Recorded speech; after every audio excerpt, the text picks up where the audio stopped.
everyone. Welcome to Bosco Campus Vision. I am Amrita T.S., Assistant Professor, PG Department of Commerce, Don Bosco College, Kottayam.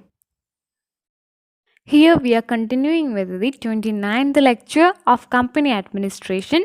In this session, I am going to deal with the relationship between the Memorandum and Articles of Association. The following are some of the relation between Memorandum of Association and Articles of Association. Number one is both these documents are subordinate to the Companies Act. Memorandum of Association and Articles of Association of a company. അപ്പോൾ ഒരു company incorporate ചെയ്യുന്ന സമയത്ത് അല്ലെങ്കിൽ company register ചെയ്യുന്ന സമയത്ത് നമ്മൾ mandatory ആയിട്ട് registrar of കമ്പനീസിന് submit ചെയ്യേണ്ട ഡോക്യുമെൻ്റ് ആണ്.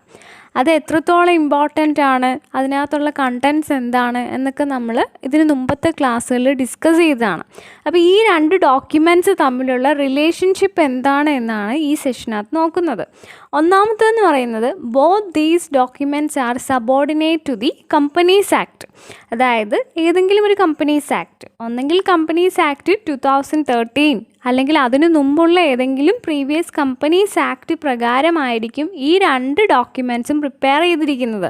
കമ്പനീസ് ആക്ടിൽ ഉൾപ്പെടുത്താത്ത ഒരു പ്രൊവിഷനും നമുക്ക് മെമ്മോറാണ്ടം ഓഫ് അസോസിയേഷനിലോ ആർട്ടിക്കിൾസ് ഓഫ് അസോസിയേഷനിലോ ഉൾപ്പെടുത്താൻ പറ്റത്തില്ല.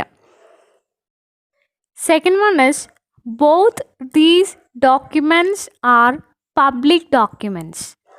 Members of the company and outsiders can inspect them and can purchase a copy of them by paying the prescribed fee in the office of the registrar. രണ്ടാമത്തേതായിട്ട് എന്താണ്, ഈ രണ്ട് ഡോക്യുമെൻറ്റ്സും public documents ആണ്. അതായത് ഏതൊരു general പബ്ലിക്കിനും അല്ലെങ്കിൽ കമ്പനിയുടെ മെമ്പേഴ്സിനും പരിശോധിക്കാം അല്ലേ. രജിസ്ട്രാർ ഓഫ് കമ്പനീസിൽ പോയി അപേക്ഷ കൊടുത്തു കഴിഞ്ഞാൽ ഏതൊരു കമ്പനിയുടെ മെമ്മോറാണ്ടവും ആർട്ടിക്കിൾസും നമുക്ക് എന്ത് ചെയ്യാം, പരിശോധിക്കാം. ചില കമ്പനികൾക്ക് എന്തുണ്ട്, ഒരു പ്രിസ്ക്രൈബ്ഡ് ഫീസ് ഉണ്ട്. ഈ ഫീസ് പേ ചെയ്ത് കഴിഞ്ഞാൽ നമുക്ക് ഈ പറയുന്ന ഡോക്യുമെൻറ്റ്സ് ലഭിക്കും. നമുക്കത് എന്ത് ചെയ്യാം, പരിശോധിച്ച് കാര്യങ്ങൾ വായിച്ച് മനസ്സിലാക്കാവുന്നതേ ഉള്ളൂ. Third one is the articles cannot modify the terms of the memorandum.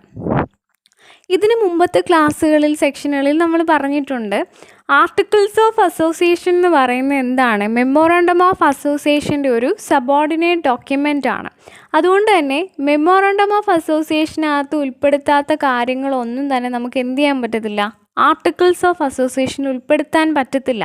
Even if ഒരു ഓൾട്രേഷനിൽ കൂടെ പോലും ഒരു ഓൾട്രേഷൻ നടത്തണമെങ്കിൽ പോലും നമ്മൾ ആദ്യം നോക്കുന്നത് മെമ്മോറാണ്ടം ഓഫ് അസോസിയേഷനകത്ത് ഉൾപ്പെടുത്താത്ത കാര്യം എന്തെങ്കിലും ആണോ, അങ്ങനെയാണെന്നുണ്ടെങ്കിൽ ആ ഓൾട്രേഷൻ നടക്കത്തില്ല. അപ്പോൾ മെമ്മോറാണ്ടം ഓഫ് അസോസിയേഷനകത്ത് ഇല്ലാത്തൊരു കാര്യം നമുക്ക് എന്ത് ചെയ്യാൻ പറ്റത്തില്ല, ആർട്ടിക്കിൾസ് ഓഫ് അസോസിയേഷനകത്ത് ഉൾപ്പെടുത്താൻ സാധിക്കത്തില്ല. Fourth one is the memorandum must always be read together with the articles while clarifying certain things. അടുത്തത് കമ്പനിയുടെ ഏതെങ്കിലും കാര്യങ്ങളെക്കുറിച്ച് നമുക്ക് കുറേ കൂടി ക്ലാരിഫിക്കേഷൻ, അതായത് ഡീറ്റെയിൽ ആയിട്ടുള്ള ക്ലാരിഫിക്കേഷൻ വേണം എന്നുണ്ടെങ്കിൽ മെമ്മോറാണ്ടം ഓഫ് അസോസിയേഷനും അതിനോടൊപ്പം തന്നെ നമ്മൾ എന്തും വായിച്ചിരിക്കണം, ആർട്ടിക്കിൾസ് ഓഫ് അസോസിയേഷനും വായിച്ചിരിക്കണം. എങ്കിലേ കമ്പനിയുടെ അതായത് കമ്പനിയെക്കുറിച്ച് ഡീറ്റെയിൽ ആയിട്ടുള്ള എന്തെങ്കിലും കാര്യങ്ങൾ ക്ലാരിഫിക്കേഷൻ നമുക്ക് വേണമെങ്കിൽ ഇത് രണ്ടും നമ്മൾ ഒരുമിച്ച് വായിച്ചാൽ മാത്രമേ നമുക്കത് മനസ്സിലാക്കാൻ പറ്റത്തുള്ളൂ. Next is the difference between the memorandum and articles of association. First difference is memorandum of association is the charter of the company and defines and also confines the fundamental conditions and objects for which company is granted incorporation. And Articles of Association contains the bylaw or internal regulation of the company. Memorandum of അസോസിയേഷനും articles of അസോസിയേഷനും തമ്മിലുള്ള ഒന്നാമത്തെ difference എന്ന് പറയുന്നത് memorandum of അസോസിയേഷനകത്ത് നമുക്കറിയാം എന്തിനു വേണ്ടിയിട്ടാണ് ഈ കമ്പനി സ്റ്റാർട്ട് ചെയ്തിരിക്കുന്നത്, അതിൻ്റെ മെയിൻ ഓബ്ജക്റ്റ് എന്താണ്, എന്താണ് അതിൻ്റെ ഫണ്ടമെൻ്റൽ കണ്ടീഷൻസ്, എന്തൊരു ഫൗണ്ടേഷനിലാണ് ഈ കമ്പനി ഫങ്ഷൻ ചെയ്യുന്നത് എന്നുള്ള കാര്യങ്ങളാണ് മെമ്മോറാണ്ടത്തിനകത്ത് വരുന്നത്. എന്നാൽ ആർട്ടിക്കിൾസ് ഓഫ് അസോസിയേഷൻ കൂടുതൽ ഡീൽ ചെയ്യുന്നത് ഈ കമ്പനിയുടെ ഇൻറ്റേർണൽ മാനേജ്മെൻറ്റ്, കമ്പനിയുടെ റൂൾസ് ആൻഡ് റെഗുലേഷൻസ്, ഏത് രീതിയിലുള്ള നിയമങ്ങളാലാണ് ഈ കമ്പനി ഫങ്ഷൻ ചെയ്യേണ്ടത്, ഇൻറ്റേർണൽ മാനേജ്മെൻറ്റ് എങ്ങനെ ആയിരിക്കണം എന്നാണ് ആർട്ടിക്കിൾസിനകത്ത് കൂടുതൽ സ്പെസിഫൈ ചെയ്യുന്നത്. Second difference is memorandum of association is subordinate to the Companies Act and articles of association is subordinate to the memorandum. രണ്ടാമത്തെ ഡിഫറൻസ് എന്ന് പറയുന്നത് ഒരു കമ്പനിയുടെ മെമ്മോറാണ്ടം ഓഫ് അസോസിയേഷൻ എന്ന് പറയുന്നത് എപ്പോഴും ഏതെങ്കിലും ഒരു കമ്പനീസ് ആക്ട് കൺട്രോൾ ചെയ്യുന്നതായിരിക്കും. അതായത് കമ്പനീസ് ആക്ടിൻ്റെ പ്രൊവിഷൻസ് അനുസരിച്ചായിരിക്കും മെമ്മോറാണ്ടം ഓഫ് അസോസിയേഷൻ പ്രിപ്പയർ ചെയ്യുന്നത്. എന്നാൽ ആർട്ടിക്കിൾസ് ഓഫ് അസോസിയേഷൻ എന്ന് പറയുന്നത് എപ്പോഴും ഒരു കമ്പനിയുടെ മെമ്മോറാണ്ടം ഓഫ് അസോസിയേഷൻ അനുസരിച്ചായിരിക്കും. അതായത് മെമ്മോറാണ്ടം ഓഫ് അസോസിയേഷൻ്റെ പ്രൊവിഷൻ അനുസരിച്ചായിരിക്കും. അതിനകത്ത് ഉൾക്കൊള്ളിക്കാത്ത ഒരു കാര്യങ്ങളും ആർട്ടിക്കിൾസ് ഓഫ് അസോസിയേഷനകത്ത് ഉൾപ്പെടുത്താൻ സാധിക്കത്തില്ല. Third difference is memorandum of association is A principal document and articles of association is A secondary document. മൂന്നാമത്തെ ഡിഫറൻസ് എന്ന് പറയുന്നത് മെമ്മോറാണ്ടം ഓഫ് അസോസിയേഷനാണ് ഒരു കമ്പനിയുടെ പ്രിൻസിപ്പൽ ഡോക്യുമെൻറ്റ്. നമ്മൾ നേരത്തെ തന്നെ പറഞ്ഞു, ഒരു കമ്പനിയുടെ ഫണ്ടമെൻ്റൽ കണ്ടീഷൻസ് അല്ലെങ്കിൽ ഒരു കമ്പനി എന്തിനു വേണ്ടിയിട്ടാണ് ഇൻകോർപ്പറേറ്റ് ചെയ്തത്, എന്താണ് കമ്പനിയുടെ ഫണ്ടമെൻ്റൽ ആയിട്ടുള്ള ആക്ടിവിറ്റീസ് എന്നുള്ള കാര്യങ്ങളൊക്കെ മെൻഷൻ ചെയ്തിരിക്കുന്നത് മെമ്മോറാണ്ടം ഓഫ് അസോസിയേഷനകത്താണ്. അതുകൊണ്ട് തന്നെ നമുക്ക് പറയാം ഒരു കമ്പനിയുടെ പ്രിൻസിപ്പൽ ഡോക്യുമെൻ്റ് ആണ് മെമ്മോറാണ്ടം ഓഫ് അസോസിയേഷൻ. എന്നാൽ ആർട്ടിക്കിൾസ് ഓഫ് അസോസിയേഷൻ എന്ന് പറഞ്ഞാൽ എന്താണ്? ഒരു സെക്കൻഡറി ഡോക്യുമെൻ്റ് ആണ്. എങ്ങനെയാണ് ഈ കമ്പനിയുടെ ഇൻറ്റേർണലായിട്ടുള്ള അഫെയർസ് അല്ലെങ്കിൽ ഇൻറ്റേർണൽ മാനേജ്മെൻറ്റ് എങ്ങനെയാണ് നടത്തേണ്ടത് എന്ന് ഡീറ്റെയിൽ ആയിട്ട് സ്പെസിഫൈ ചെയ്തിരിക്കുന്നതാണ് articles. Fourth one is memorandum of association specifies the scope of authority and the objectives and articles of association specifies the procedure to be followed to carry out the objectives stated in the memorandum. അപ്പോൾ memorandum of അസോസിയേഷനും ആർട്ടിക്കിൾസും തമ്മിലുള്ള next difference എന്ന് പറയുന്നത് മെമ്മോറാണ്ടത്തിനകത്ത് കമ്പനിക്ക് എന്തൊക്കെ അധികാരങ്ങളാണുള്ളത്, അല്ലെങ്കിൽ കമ്പനിയുടെ ലക്ഷ്യങ്ങൾ അല്ലെങ്കിൽ കമ്പനിയുടെ ഓബ്ജക്റ്റീവ്സ് എന്തൊക്കെയാണ്, കമ്പനി എന്തൊക്കെയാണ് അച്ചീവ് ചെയ്യേണ്ടത് എന്നുള്ള കാര്യങ്ങൾ കൃത്യമായിട്ട് രേഖപ്പെടുത്തിയിരിക്കുകയാണ്.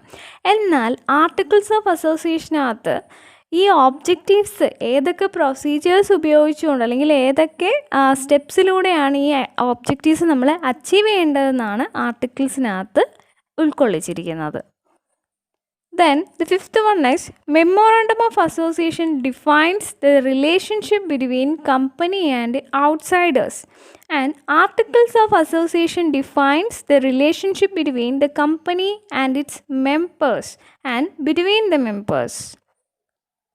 മെമ്മോറാണ്ടം ഓഫ് അസോസിയേഷനകത്ത് കമ്പനിയും ഔട്ട്സൈഡേഴ്സും തമ്മിലുള്ള റിലേഷൻഷിപ്പ്, കമ്പനിയും പുറത്തുള്ള ആളുകളും തമ്മിൽ എന്തൊക്കെ രീതിയിലുള്ള ബന്ധങ്ങളാണ് പുലർത്തേണ്ടത് എന്നാണ് മെമ്മോറാണ്ടം ഓഫ് അസോസിയേഷനകത്ത് വ്യക്തമാക്കിയിരിക്കുന്നത്. എന്നാൽ ആർട്ടിക്കിൾസ് ഓഫ് അസോസിയേഷനകത്ത് ഏത് ടൈപ്പ് ഓഫ് റിലേഷൻഷിപ്പാണ് പറയുന്നത് വെച്ച് കഴിഞ്ഞാൽ കമ്പനിയും കമ്പനിയുടെ മെമ്പേഴ്സും അല്ലെങ്കിൽ മെമ്പേഴ്സ് തമ്മിൽ ഏത് തരത്തിലുള്ള റിലേഷൻഷിപ്പാണ്, അവർക്ക് അങ്ങോട്ടും ഇങ്ങോട്ടും ഏത് തരത്തിലുള്ള റിലേഷൻഷിപ്പാണ് എന്ന് വ്യക്തമാക്കിയിരിക്കുന്നതാണ് articles of association.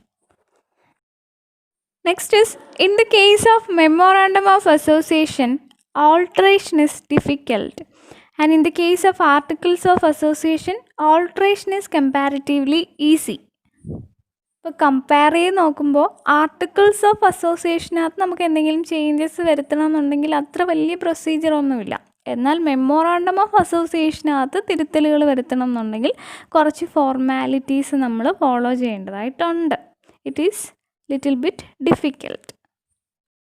Next is memorandum of association is compulsory for all companies, and articles of association, the company need not have its own articles, instead it can adopt table A as its articles. എല്ലാ കമ്പനീസിനും സ്വന്തമായിട്ട് memorandum of association ഉണ്ടായിരിക്കണം. എന്നാൽ articles of അസോസിയേഷൻ്റെ case എടുക്കുകയാണെങ്കിൽ ചില കമ്പനീസിന് സ്വന്തമായിട്ട് articles of association ഉണ്ടായിരിക്കണം എന്നില്ല. അവർക്ക് എന്ത് ചെയ്യാം, ടേബിൾ എ പ്രകാരമുള്ള പ്രൊവിഷൻസ്, ആ നിയമപ്രകാരമായിട്ട് അവർക്ക് ഇൻറ്റേർണൽ മാനേജ്മെൻറ്റ് ടേബിൾ എ പ്രകാരമുള്ള പ്രൊവിഷൻസ് അനുസരിച്ച് ഫങ്ഷൻ ചെയ്ത് മുന്നോട്ട് പോകാവുന്നതാണ്.